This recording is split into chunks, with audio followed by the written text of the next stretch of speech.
Yeah, so we are here taking a look at Sneakerdoodle, and I'm joined by VexenD. Can you talk a little bit about your background in game development and your role on this project? Sure. Actually, I'm very new to game development. I used to be a screenwriter turned narrative designer. This is actually my first game jam ever. We've been a rather large team, but a lot of us, this was our first jam, and we're super psyched that it got to so many people and so many people liked it. Uh, so yeah, basically, this is my first game ever as far as game development goes. I have a long history of screenwriting. Okay, wow. Can you talk a little bit more about that? Like screenwriting in what capacity? Like, I don't really know much about screenwriting. So was Oh, that so for like film, television? yeah, I used to write for young adult and kids shows for Nickelodeon. I got an Academy Award at one point and kind of decided that, well, that's a good point to go and actually chase my actual passion, which is video games, and actually do the things I like, because I truly believe that the best narratives are the ones told in video games these days. Things like Inscription or Last of Us and all the gameplay driven narratives are so much stronger and more powerful because you get a lot more immersed. Right. And is So it I made that switch. that's absolutely incredible. Um, So would you say like is it because of the immersion, like the interactivity? Is that why you say that like games have such a powerful narrative potential? I think so. It's a lot harder to kind of create uh, a narrative that really hooks you on, because you have to also into account what the player does, Mhm. but also not restrict him too much, uh, and still have the plot hooks you need to have, which is a lot easier in TV and movies, because you can just say, all right, this character will be here and he'll do that, and that's it. But in games, you have to keep narrative even through things like failure. Like, Mhm. if the player fights in a fight that he shouldn't lose in and he does, how does that look? Is it just a restart? Is it somehow narratively explained? Like, is there revival systems, stuff like that? And by the time you actually succeed in whatever you succeed at, the feeling is a lot different than seeing someone on screen succeed at. And that Gotcha. gives potential to a lot more power to narratives, but unlike, like, quite the opposite from scripts.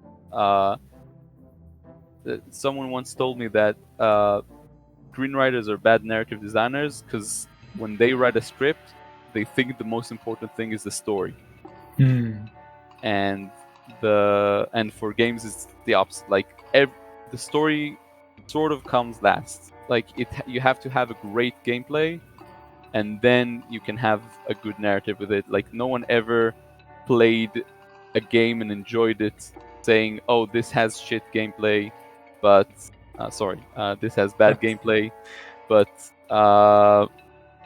it just has a great narrative design. On the other hand, a lot of people play games and go like, "Oh, this story wasn't very good, but the game was amazing." I know what you mean. It's kind of hilarious because it came up earlier on the stream today. I mentioned the game The World Ends With You, which I would largely regard as having not very good gameplay, but like, my God, did I ever enjoy the story. But I yes, I'll like have to disagree. World Ends With You has great gameplay, in my opinion. I really enjoyed it way back when, but maybe like I was a teen back there. So I mean, I was a teen when I first played it as well. I'll clarify and say I didn't particularly enjoy it, but in keeping with the game's strengths of self expression, I customized my pin set to a mode that I enjoyed. And I think that that was cool that the gameplay was flexible enough to do that. yeah, Um, but I think that maybe and I don't even mean to say that the gameplay itself like wasn't good just as much as like I think it was outshone Sorry. I think the narrative was so strong in that game, again, to my teenage self, that it left such a significant impression on me that maybe by comparison, the gameplay wasn't its greatest strength. But um, yeah, I mean, to sorry, I have like completely neglected to even start playing the game here, but I'm just really fascinated by the prospect of this conversation of like discussing what makes game narratives so interesting. And really, I want to discuss that. I also want to talk more about like this is your first game. You said where where are you going from here? What is that sort of like long term vision look like for you? So for me, obviously, I'm trying to aim for being an actual narrative designer in a game that gets published for real, and not for just Mhm. a game jam. But for Sneakerdoodle, we're actually in the works of trying to make it something a bit more, maybe adding levels, adding a couple of mechanics, and actually shipping it as something you could download at the App Store and play on a wider audience. We are also in talks with a certain company whose name won't be mentioned right now Sure. Yeah. to have a sort of collaboration with them.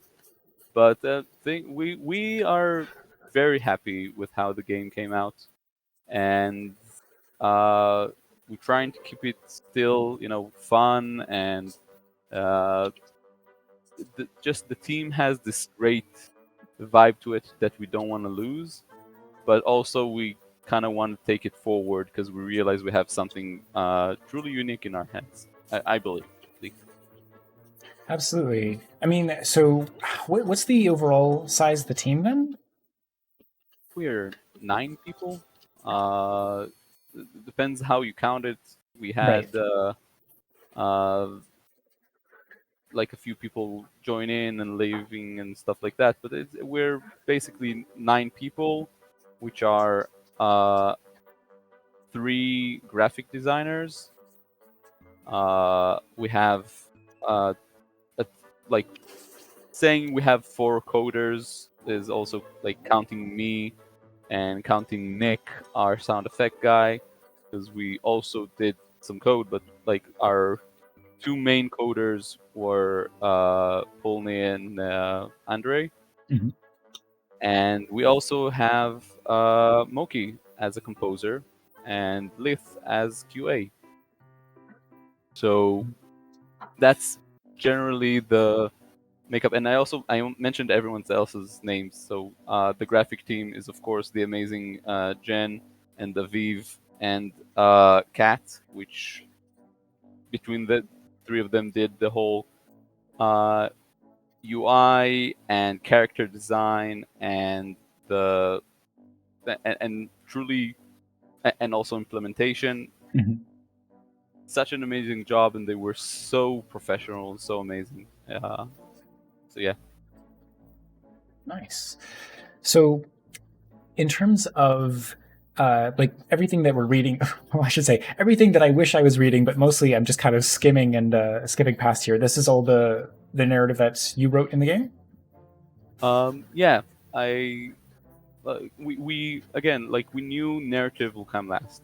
It Mhm. was like a nice option, out of scope kind of thing, but I was really excited about putting in inside and having this sort of noir detective kind of vibe to this happy and jingly kind of game.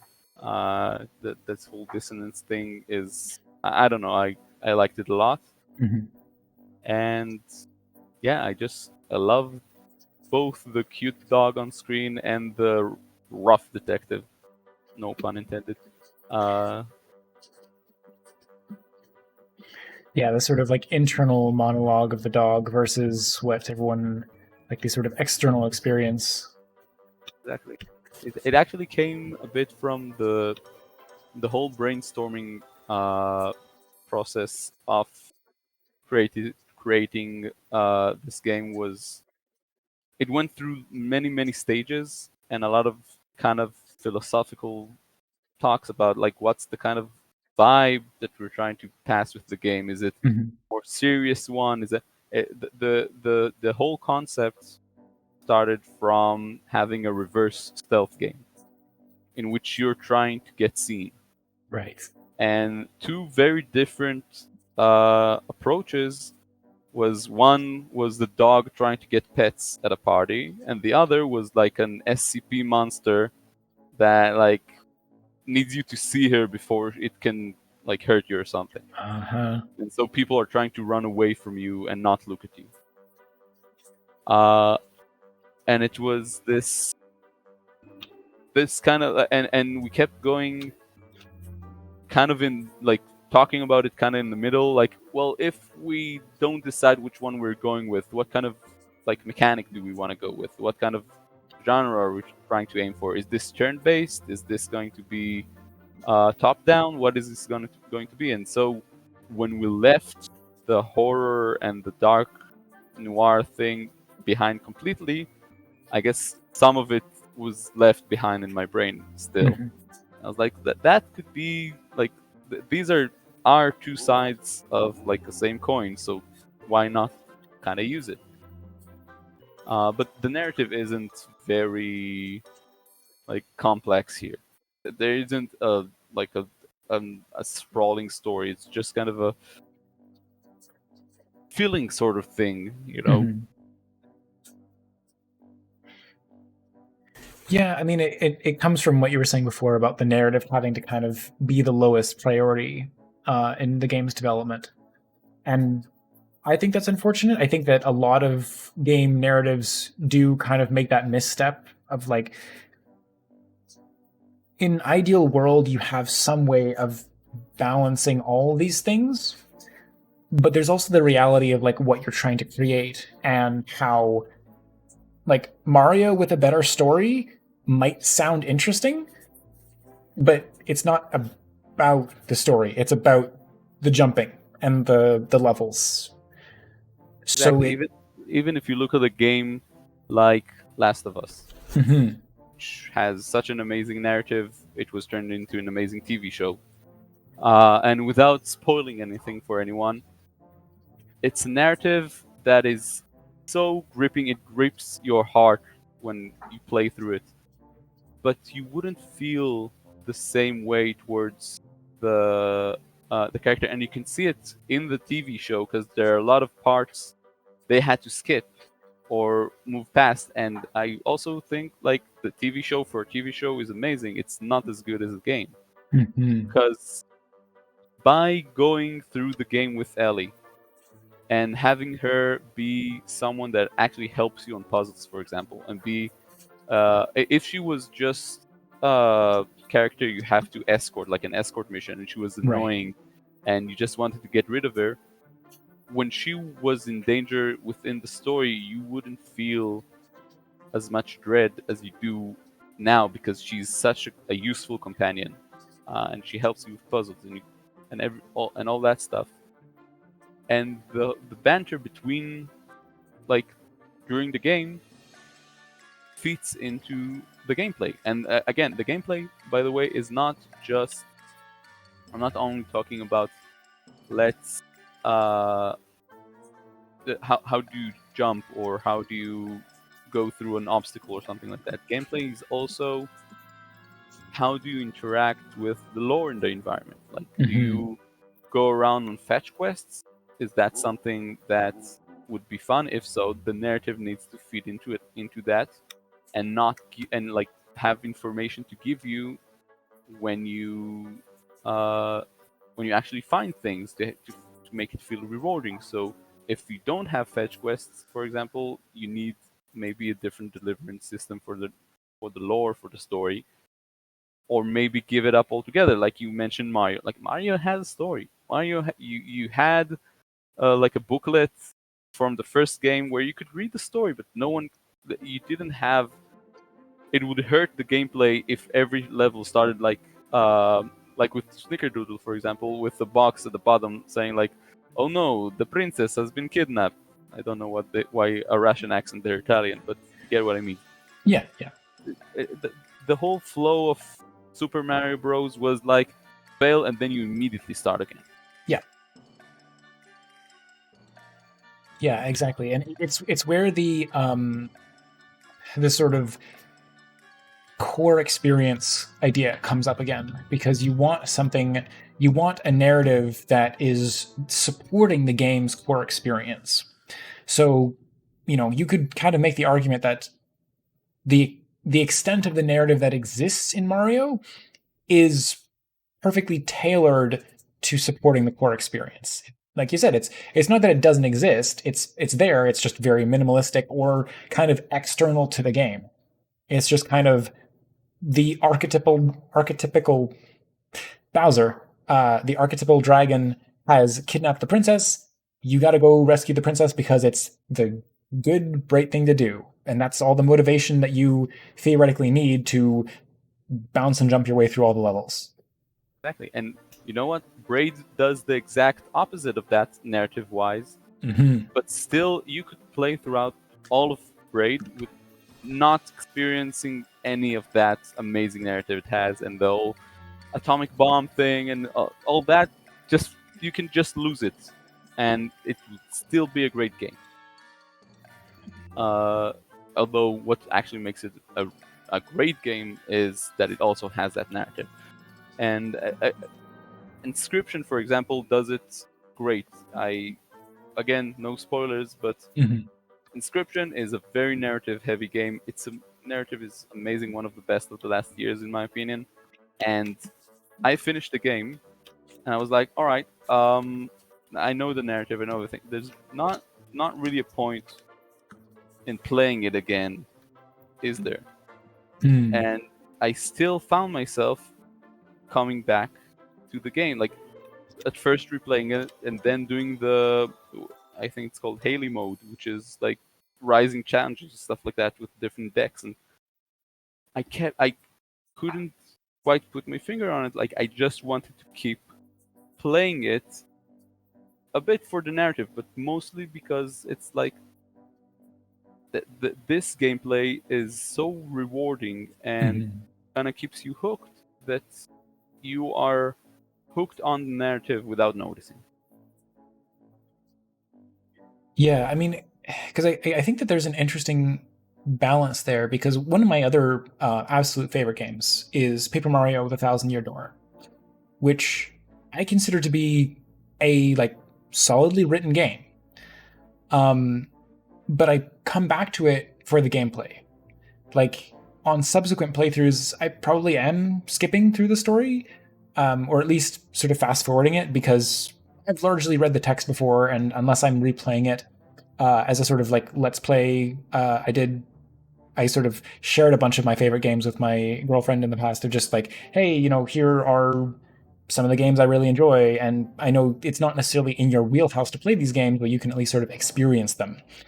And um, aside from that, if I'm just going back through and playing it myself, you know, it's difficult for story to not kind of get in the way of gameplay, unfortunately, because you do get like you get a lot of people saying like, oh, gamers, they don't read, they just skip the story, they mash the button, they don't, and it's frustrating, because on the one hand it robs you of the context for what you're doing, but on the other hand, like, if it is your second time playing through the game and you still remember the story, then what are you coming back for? Are you coming back for the narrative? Well, for World Ends With You, absolutely, yes. I would not be skipping the text because that's what I'm here for.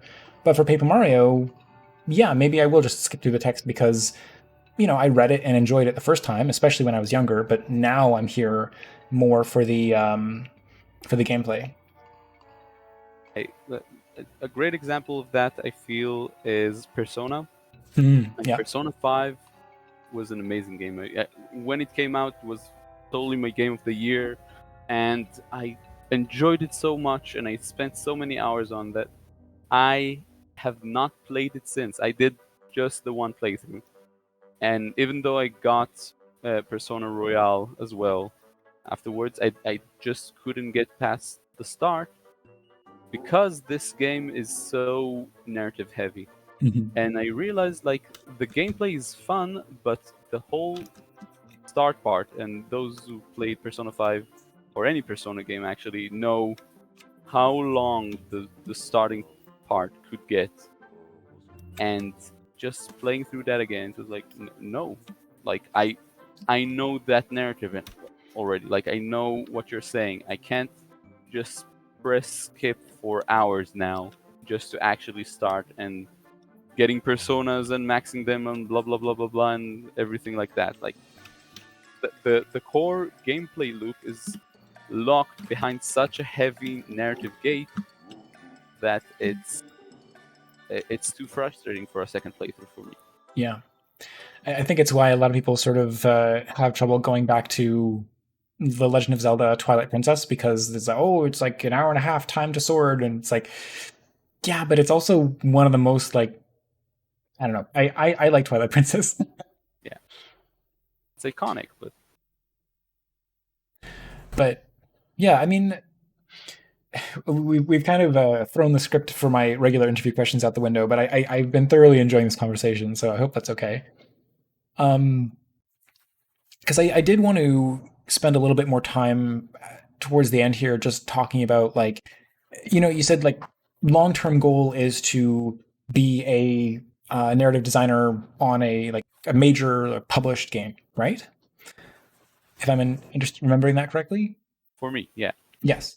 But in particular, like, are you do you feel like you have a story that you want to tell, or are you looking to apply your skills to bring to life a narrative that somebody else has constructed?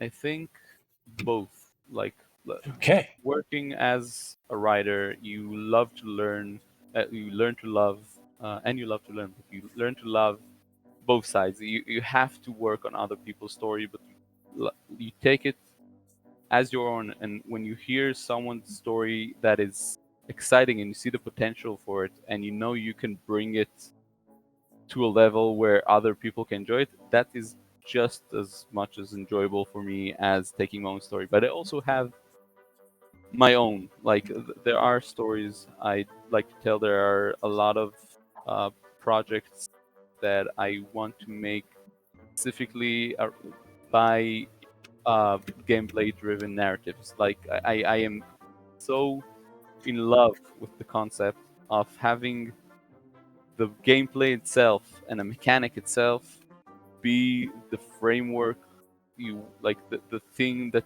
allows you to tell the story. Um,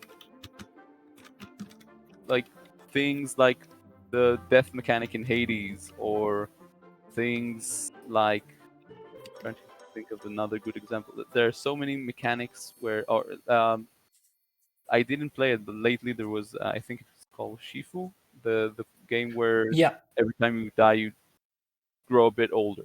Yeah. So these are mechanics that have so much narrative potential in them, and I can see how fun they are, and it kind of made me turn around and look like at games that I love the mechanics for and aren't using those mechanics for narrative purposes. Like what sort of mechanics do I like in puzzle games? What sort of Hmm. mechanics do I like in roguelikes or even card games or stuff of the sort? And which which of them are not using that to their narrative? Again, going back to Inscription, and again, no spoilers, but the whole sacrificing cards, summon new cards, which is a mechanic we like. Every card game has it to a degree, starting with Yu-Gi-Oh and Magic, and all of those have that mechanic. But this game kind of took the spotlight and said, "Hey, you are sacrificing. Let's talk a bit about what that means.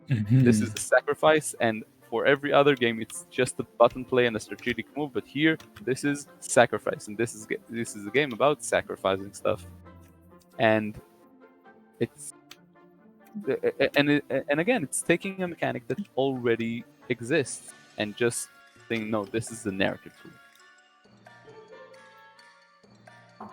Yeah, I think like I'm looking forward to playing Inscription. I haven't had the opportunity to play it yet, so thank you for specifically not spoiling it. But I I think that it's one of the most powerful things a game can do is when you do something just from the semiotics of this is a video game, this is just the thing I do, and then the game kind of turns that on its head and makes you examine, hey, this thing you're doing that is just like a thing you wouldn't think twice about because this is a game.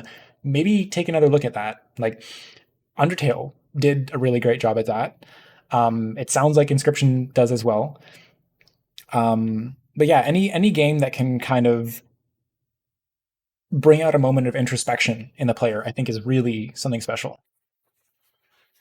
I think so too.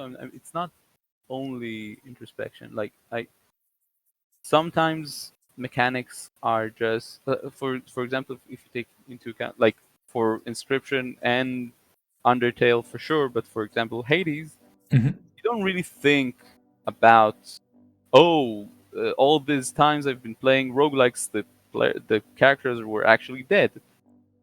But it kind of puts a spotlight on the repetitive nature, and it's kind of like, oh, so this is not restart. This is you dying. You are Mm-hmm. dead, and then you go back, and Hypnos kind of mocks you, and your dad is there, and it's a whole thing, and you have to bask in your shame of losing that run, but you know you'll do a bit better, and it's kind of a game maybe having introspect on itself, and Mm-hmm. rather than the player, it's kind of saying, I know that what I'm doing is not just like a line of code. This is Yeah. something a player takes active part in. Absolutely. And yeah, so I didn't want to make it sound like it's introspection exclusively. You mentioned like when a player dies and restarts, it made me think of this video. It's a from a webcomic I used to read. The audio really does add to it, so I would recommend doing so. I'm going to play a little bit of it here so people can get a vibe for what's happening here. But yeah, so Mario dies, and then well, you have an extra life. Okay, well, what does that mean? Well, it means that Mario has to like live his whole life again. So, just kind of imagine that. So, I want people to actually check this video out for themselves. And sorry, just totally tangential there, but Now, I get what you mean. It's funny, but a lot of sources for inspiration a lot of times are just mhm. like Reddit threads of, Yeah, you realize that technically in that specific piece of literature it would mean that blah blah blah blah, like people going into complex mathematical calculations of how long would it take to do this, and technically this is what happens every time you die, for example, stuff like that. yeah. And just going like, huh, you know what, I'd love to see that. I was recently a part of a Disney podcast, and they asked me, what character would you take uh, away from a Disney movie? And I said, oh, I would definitely remove Belle from Beauty and the Beast, because I would love to see that movie where Maurice, her dad, her crazy dad, just stays with the Beast and lives with him while like and goes into shenanigans and stuff like that. And that's all. Like, just how much a fandom or something can obsess over a game and go into the nitty gritty is just a great source of inspiration a lot of times. Yeah, I see what you mean. Like that's that would be a really funny inversion of the story, and um, it is an interesting way to sort of transform an existing narrative. Like for as much as there are these, like, have you ever seen the YouTube channel How It Should Have Ended? Yeah, of course. Right, yeah. So there's sometimes there's just a comedic slant you can put on something like, oh, if this character has this and this ability, then why didn't it just resolve this way? It's like, well, sometimes those narratives actually do take time to address those reasons, and there is a good reason why. Other times, maybe not. Um, As they say in pitch meetings, so that the movie can happen. yeah, exactly. It's like, well, okay, sure, that would have been easier that way, but It's not how it happened. Like real life is full of examples like that all the time. It's like, why didn't everybody just act like a rational person and make the most logical decisions? It's like, because we're human and real life is messy, you know? And I think that narratives that explore that, like that's how you get some of these interesting stories that reflect an element of real life. Sometimes it is just like contrivance, like and you really like feel the hand of the author, and it's not a very engaging story. You kind of just feel frustrated by people making irrational decisions, but you also have to acknowledge that in real life that happens all the time. So a story that can kind of walk that fine line between things happening that feel realistic and misinterpretations or emotions sort of pulling people towards interesting. I'm gonna use the word conflict, but it's just more generally like,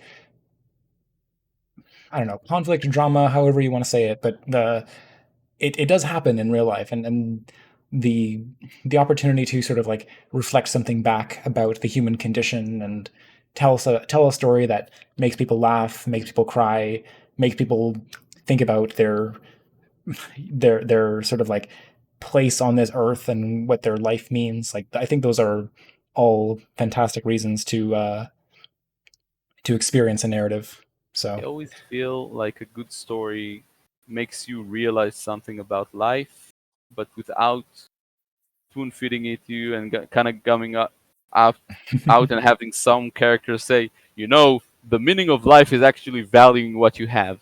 And games are, again, a great narrative tool for that because games make you do the work. They make you trudge through everything and come to your own conclusions and be like, this character, I hate this character. He took away all my weapons and it stuck me in a crate. Oh, actually, she really helped me right now. Well, maybe some characters deserve forgiveness. I mhm. realized something in life, and no one had to come up to me and say, hey, maybe that character deserves forgiveness. Yeah, absolutely. Because when the game can sort of make you feel those emotions, and it isn't just a, how should I say it? Like, it's not the moral on the last page of the story. It's like you read it and you intrinsically understand it. Like, communication, when you're not delivering something through the scope of a narrative, is difficult enough. Like, if you are trying to directly say to somebody, hey, here's what I think and here's some real advice for you, sometimes it comes across really like cleanly and it is understood, and other times it gets lost in the interpretation. And that can happen in a story as well. But maybe that's one of the advantages of a game, is that you have the opportunity to sort of directly experience something. But it also kind of lends to that difficulty of, well, a game can, the game can't, I shouldn't say it. The game is going to have a very difficult time accounting for what the player is doing and how the player is reacting and influencing the progression of the story.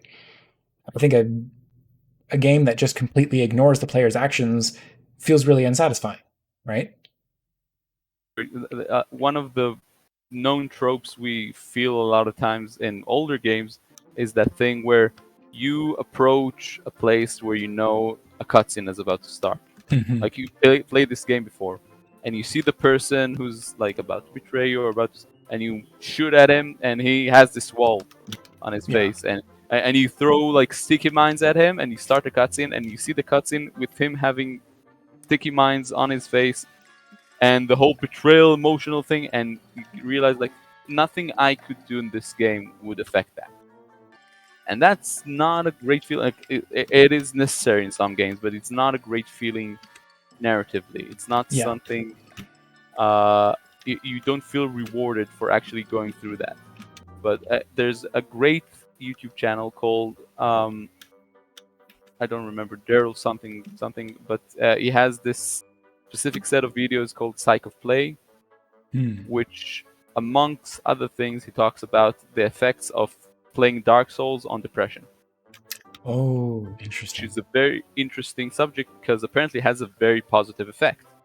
Because going through those hardships, Yeah. and having them be non-forgiving and like things that empirically you can say like this was hard, and at no point did the game become like turn easier. It's not that like I played enough and now I'm strong. It's Hmm. just I got good.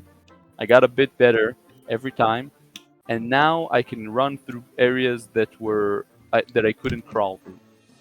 And that feeling is something you can't get through a book, and you can't get through someone telling you things. You can only experience it and affect the things happening in the world. And so the mechanics in Dark Souls feed into that. They don't just come up and say, you know what, it's a pretty shitty world around here. Hmm. It's very bad everywhere. Everyone's suffering, and maybe there's a chance to do some good, but it's gonna be super hard. And then you go and you just breeze through everything. No, it's hard and it's dark, and no one tells you it's gonna be, but it is. And then you Hmm. feel that much better when you rekindle flame, bring the age of darkness. I can't remember which ending is the good one. No, but But getting to the end, knowing that you've overcome something like that is a very powerful experience. Absolutely. Yeah, I have I have some complex thoughts about the Dark Souls franchise in terms of its accessibility, but I do also acknowledge the importance of having that static difficulty means that when you overcome it, you know you've done something that is like momentous. Like it was a very difficult journey, and yeah, I mean, if you do have the link to that series, by the way, of the playing Dark Souls on depression, I think that would be interesting. Or sorry, did I say, I think I butchered the name of that. Dark Souls playing. What was it Daryl called? Talks Games, yeah. Someone in chat wrote Oh Daryl yeah, Talks Games. That's the channel. I'll search for that specific video.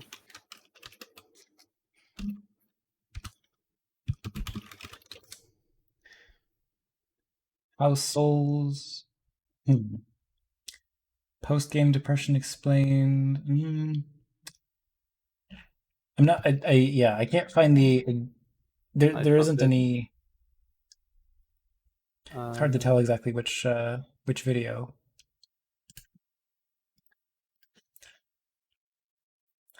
How oh, Souls games save I'm not you. connected to it. Yeah, it's How Dark Souls Games Save You. How Souls Games Save You by Okay, Daryl. here.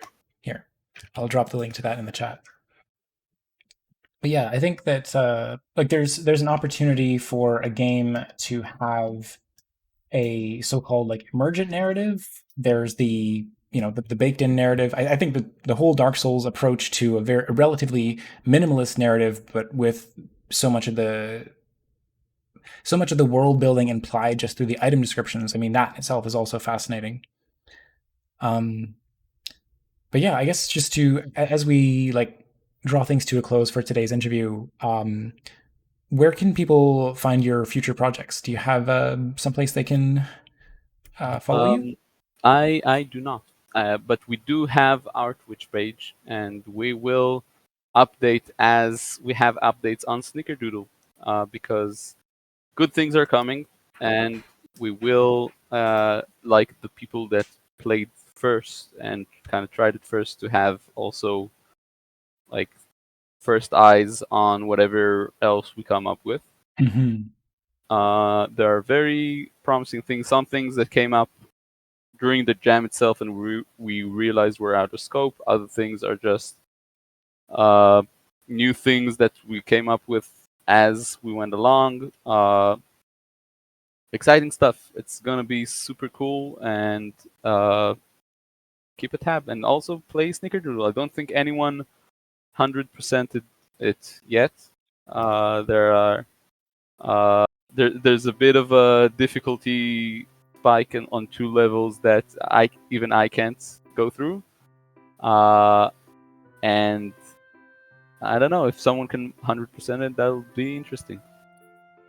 Yeah, I was noticing like surprisingly level 1 was hard for me to 3-star, and then level 6 in particular was very difficult, and then of course level 9, it kind of makes sense. The last level is very difficult. Actually, level 1 is a funny story, because and I won't go long about it, No, but it's all right. it was the first level we made, and we were like, all right, obviously it can't have any of the complex mechanics of like going over tables and under tables and all that stuff, and can't have the drunks. It's just straightforward, and Mhm. it's like a puzzle. And it used to have a lot more people, and it was our first, like it was the first level in all senses.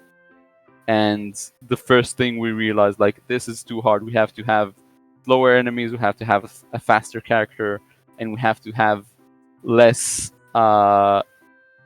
enemies going around. So by the time we were done with it, I think all members of the team were already so expert with that one level that I'm not necessarily sure we realized it was still a bit harsh Mm. to newcomers, because we were all like, we already knew the track, but um, it's I feel like it kind of encompasses a lot of the game in its first start, and the fact that it kind of the difficulty curve kind of dips afterwards also gives you the option to be like, you know what, I got a taste, I'll skip it. There's always the next level button, and I can just go back to it. And a lot of times when you get back to it, you just 100% it on, like, as you just as you do. Yeah. Like you missed that one like by just as she turned. That I know.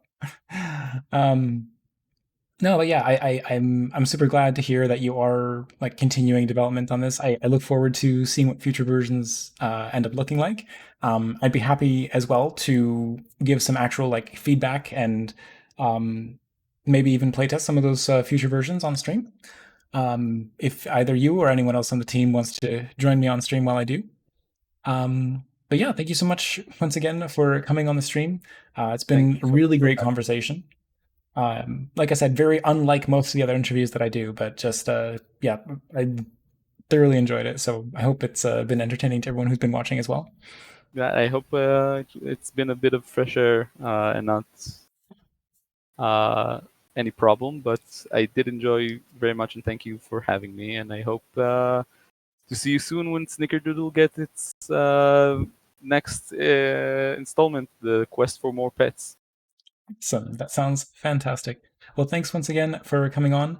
And yeah, just best of luck in your future like narrative design career. I really do look forward to seeing just where you go from here. So much, and All right. talk to you later. Yep. Bye for now.